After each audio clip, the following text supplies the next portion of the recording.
Hi everyone, it's me, and today, please be responsible role models for the kids. Teach them proper education. Let it go! You know, sometimes I'm listening to a Disney song and I just can't shake the similarities that it has to something else. Now, I can't play the samples for you here because, you know, copyrights, but you can look both songs up and hear it for yourself. Or heck, I'll put some of my favorite examples up on Twitter if you're interested, at MattPatGT, because Twitter is the Wild West and anything goes there. For instance, I am constantly confusing the opening of Tangled's When Will My Life Begin with The Who's Pinball Wizard. Those guitar chords and rhythms are undeniably similar. Then there's The Lion Sleeps Tonight, which really sounds a lot like the Zulu chant song Mbube. Oh, wait, that's a real story with a tragic outcome. Check out the Netflix documentary The Lion's Share if you're interested on that little dark secret. But probably the strangest comes from our subject for today, Frozen 2. You know that haunting call that Elsa hears in the song Into the Unknown that makes her go exploring north? Well, it was Into the Unknown. derived by composers Robert Lopez and Kristen Anderson Lopez from the Dies Irae, part of the traditional Catholic Requiem Mass. And you know what other Frozen movie prominently features the Dies Irae? The Shining. Seriously, right at the beginning of the movie. Does this mean that the two potentially share a universe? No, it doesn't. But does it mean that I've now spent an inordinately long amount of time imagining a version of this movie where Elsa discovers a haunted ice hotel and then gets chased by Olaf while he hacks at her with an axe? Yeah, it does. Look out, Elsa. Here's Olaf. Hey. Hello, Internet. Welcome to Film Theory. Hello Internet, welcome to Film Theory. Hello. Let me try. One more time. Sorry. One last time.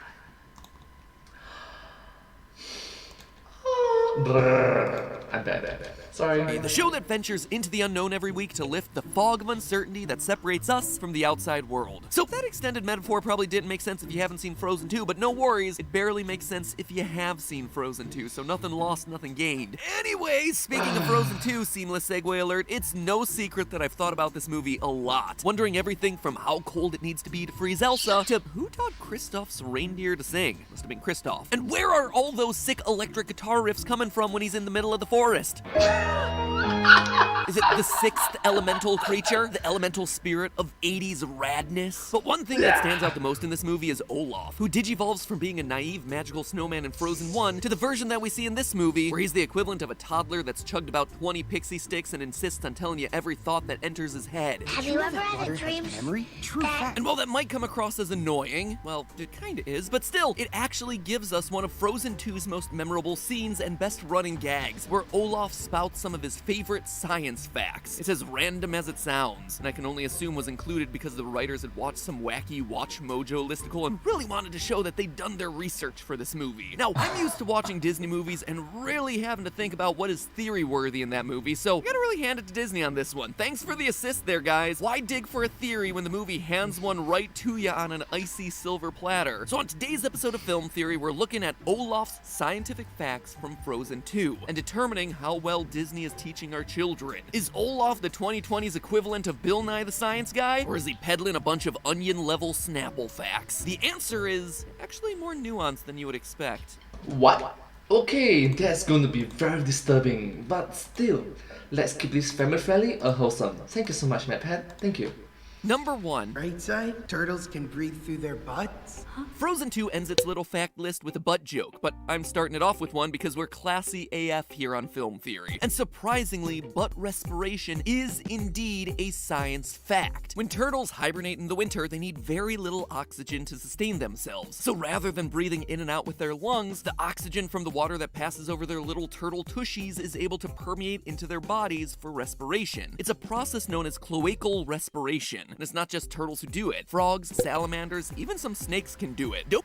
Cloacal respiration. Don't know how you learned about that one in the days before the internet, Snowman. That little fire lizard you just met might not want to go to sleep with you around. Probably be creeping up on him for science. Number 2. Did you know wombats poop squares? See what I did there? Made the poop one number 2. Just another one of those highbrow little details you can expect on my Disney content. Because they are classy.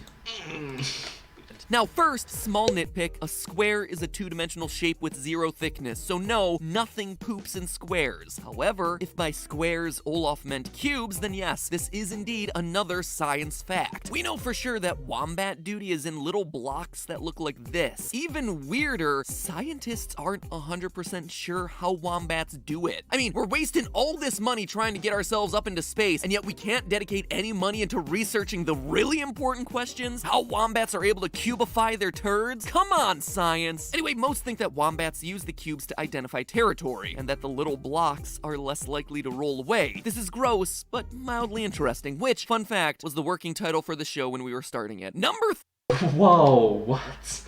Gross, but mildly interesting. Okay, sorry. Did you know we blink 4 million times a day? Get back on track, Olaf. That's big ol' science fiction. In fact, it's not even close to being right. Humans blink a bunch, usually about 15 to 20 times per minute, and considering that we're supposed to be asleep for a solid 7 hours per day, it means that we're blinking about 20,000 times per day on average. Orders of magnitude away from Olaf's number. To get to Olaf's 4 million, even if you never slept, you'd still have to blink more than 46 times per second. So unless you're an insomniac whose eyes like to mimic strobe lights, you're not blinking 4 million times per day. I literally have no idea how they could have gotten to a number that is that wrong. Anyway, number 4. Did you know men are 6 times more likely to be struck by lightning? I can't say those numbers are necessarily perfect, but we'll call this one a science fact. According to Popular Science, between 1995 and 2008, men accounted for 82% of all the deaths by lightning strikes in the US. Is it chance? Does it have something to do with men's body chemistry? Is Zeus just trying to reduce the male population so he can seduce more Earth ladies? No. Oh, okay,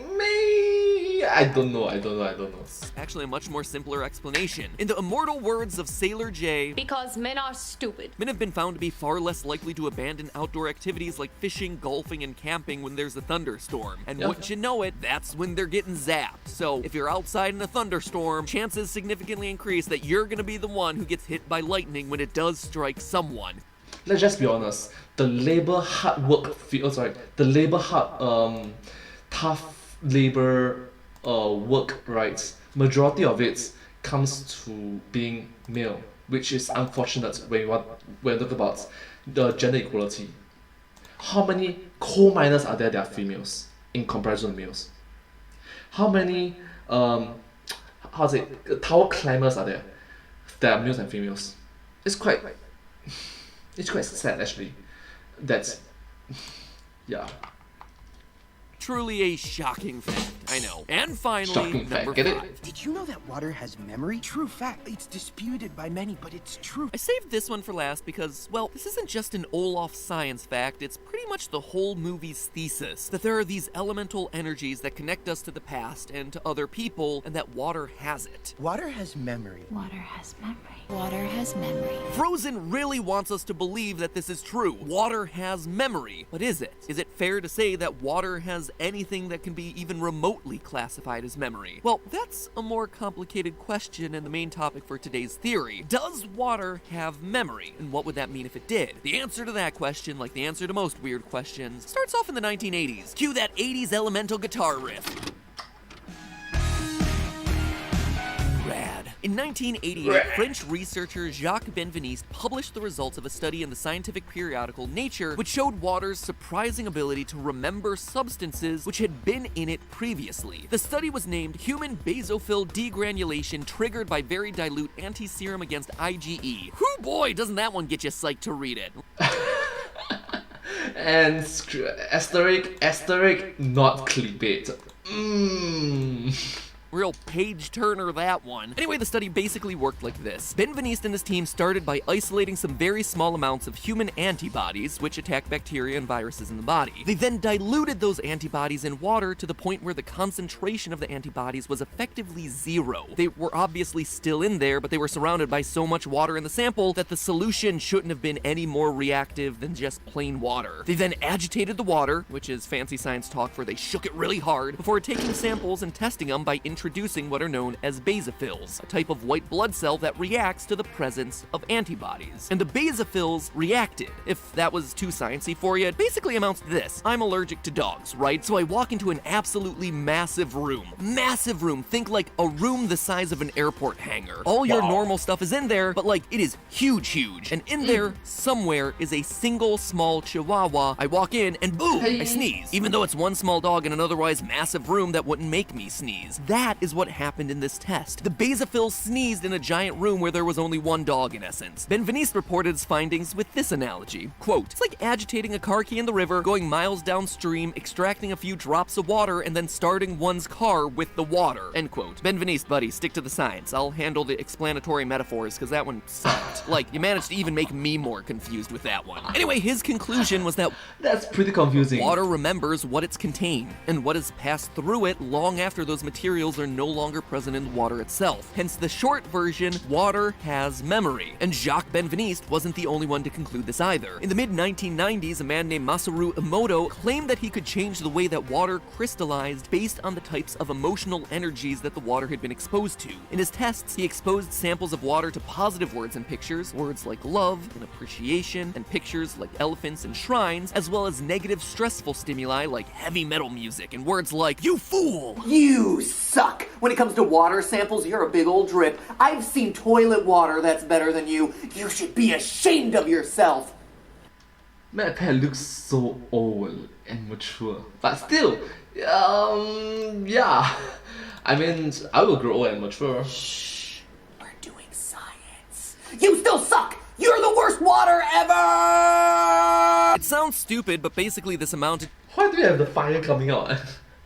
to a man telling a glass of water to go die and calling it science. He would then freeze the water and take pictures using a high-powered microscopic lens. He found that water that received positive feedback froze in elaborate geometric designs, whereas water from polluted sources or that had been exposed to other negative stimuli froze in ways that were distorted. He reported these findings in a best-selling book called Messages from Water and toured all over the world to discuss and present them. So apparently water not only has memory, but it also has feelings? Not so fast. You see, Jacques Benveniste's findings were a bit troubling to the staff at Nature magazine. On one hand, the idea that water could have memory was a monumental, groundbreaking finding. On the other hand, it was only one experiment and completely flew in the face of a number of established scientific principles of physics and chemistry. So Nature took the middle ground when they published the study. They chose to include an editor's note before the paper telling readers to suspend their judgment until the results could be replicated and verified. And not only that, the editor went one step further. He put together a crack team of scientists and skeptics to run tests. And one of those people was a man by the name of James Randi. Now, if you never heard of this guy, he is literally one of the coolest guys ever. James Randi was a magician who turned into a professional skeptic. He developed the $1 million paranormal challenge. Basically, he offered to give $1 million to anybody who could prove the existence of supernatural phenomenon. In short, he used that $1 million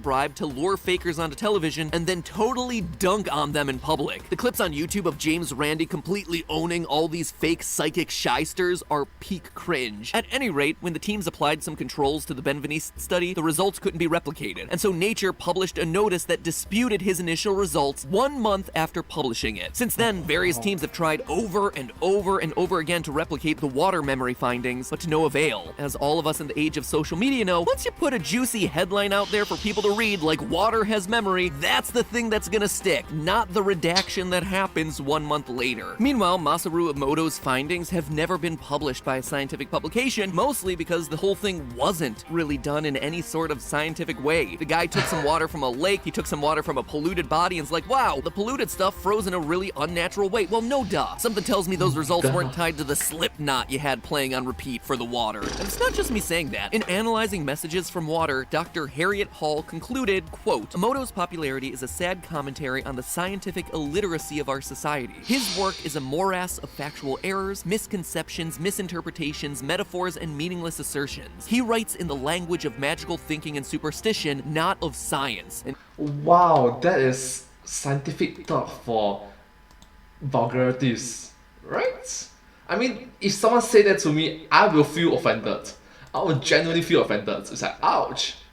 Ouch! Jeez, don't hold back there, Harriet. And in 2005, another study that directly addressed the structure of memory in water determined that water molecules can change their structure and build onto each other, but that those structures are extremely short-lived. To quote from that paper, liquid water essentially loses the memory of persistent correlations in its structure within 50 femtoseconds. A femtosecond is 1/1,000,000 of a billionth of a second. To scale, a femtosecond is to a second as a second is to 31.7 million years. So does water have memory? Technically yes, but its memory is vastly worse than Dory's. Overall, it's pretty safe to conclude that Olaf's big claim throughout Frozen 2 is indeed a science fiction. Now, this might seem unnecessarily nitpicky to some of you. Okay, fine, so Disney stretched the truth about science facts. Big deal. Why are you complaining about fact versus fiction in a movie with a magical, non-melting snowman? And I have to say this before MatPat say this, is because this is a movie, this is a video, this is a movie, this is a film that is dedicated for children, a Disney movie. And if you are teaching them something such unscientifically correct, incorrect scientific facts, it's going to affect them wrongly, right? Especially if it's children, they are very impressionable. They look up to role models. Whatever the role models do, they will learn from it. yeah, I get that criticism. And the idea of water having memory and there being spiritual connections with nature is pretty on brand for Disney. Heck, Moana is pretty much all about humans having a connection to the water. But there's a difference, which is that Moana and the original Frozen don't claim to be invoking fact. In fact, he goes one step further and says it's disputed by many, but it's true. He is actively telling the audience to disregard the skeptics, and more importantly, the real science that we just covered. Scientific misinformation is really easily spread. Just ask your aunt about using a chopped up onion in your sock to remove toxins from your body. Yeah. Yes, if it happens to adults, it's more likely to happen to kids who are literally still learning about the world.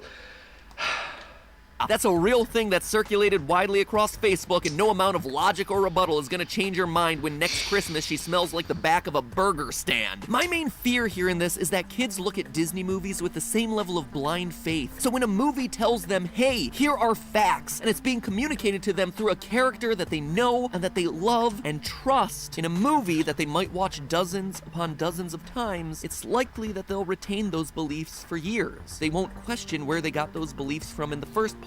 The good news is that I don't think anyone believing that water has memory is really going to do them harm, but it's the principle of the whole thing. If Disney truly wants to invoke science in its stories, then they need to be super careful about what they say is fact. Just as importantly, we all need to promote replication and independent verification of the science that we hear about to make sure it's credible and not just there to grab some headlines. So the next time that you're watching Frozen 2 with the family, remember to have a detailed discussion with any kids who are present about the scientific method and replication standards. I'm sure they'll thank you for it. Or, you know, more likely they'll probably just tell you to let it go. But Let it hey, go. that's Observations, questioning, hypothesis, predictions, experiments, result! just a theory. A film theory. And cuts. Well, thank you so much for watching this video together with me. It has been very awe-inspiring, and to be honest, I learned a lot. Thank you so much for being so educational and entertaining as well. So, entertainment for the win. Thank you so much. And once again, do remember to be good role models for the next generations. Teach them proper education. Thank you so much. Once again, if you do like this video, please remember to like, share and subscribe to my channel, and comment down below if you have anything to share with us. Don't forget to follow my channel, and sincerely appreciate all of your support and encouragement for my work. Thank you all so much. It's very uplifting and motivating to see all your support. Thank you so much. Keep being positive, keep being wholesome, and I hope to see you all in my next video. But hey, that's just a theory, a film theory, and cut.